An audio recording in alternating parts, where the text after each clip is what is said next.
Hoxe imos a chegarnos á Lagoa Sacra de Olives, un lugar que ten a súa lenda, pero antes, para chegar ali, temos que pasar polo Alto de San Sebastián da Rocha, un monte que está na confluencia dos concellos de Silleda e da Estrada, pero que pertence á parroquia de Moalde de Silleda.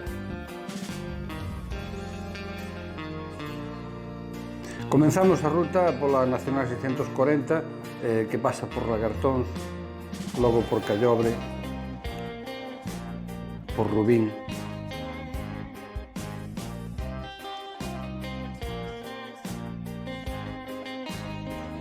Polo Foxo.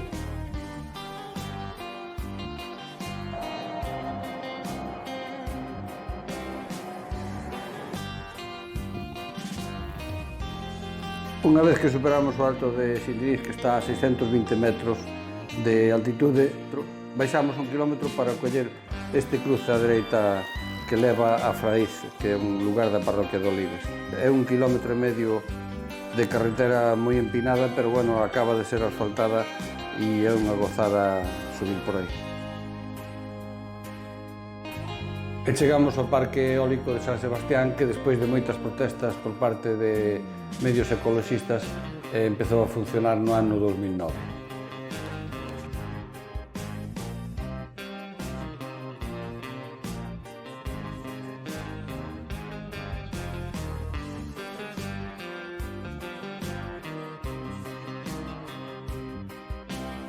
As vistas desde ali son espectaculares, domina varios concellos, Vila de Cruces, Silleda, Lalín, Forcarei, A Estrada, Teo, Boqueixón, Padrón, Pontecesures.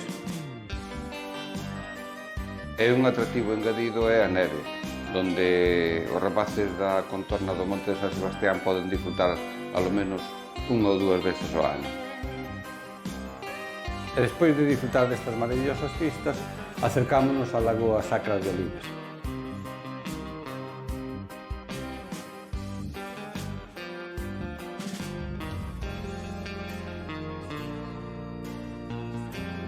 A Lagoa Sacra de Olives está a 700 metros do nivel do mar, emplazada dentro das bañas de Xestoso. É un paraxe que mantén a biodiversidade da renatura con fauna e con flora e ten a súa lenda propia.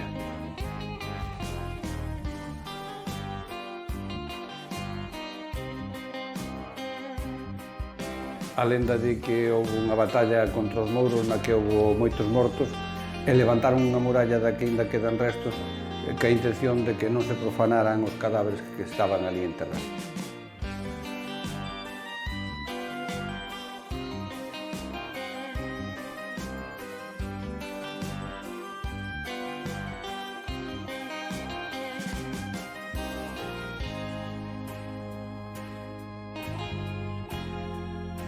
E iniciamos o regreso á estrada polo lugar da Somoza de Olives, que ten un paraxe tamén moi bonito para despedir a vista do Parque Eólico de San Sebastián.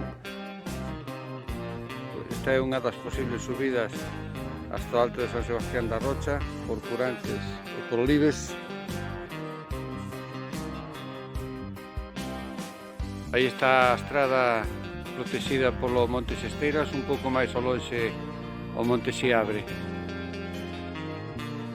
Xiramos a cámara e vemos o Pico Sacro na provincia de Coruña. E logo podemos baixar por Pardemarín, Vinseiro, Cereixo, Guimarei e a Estrada.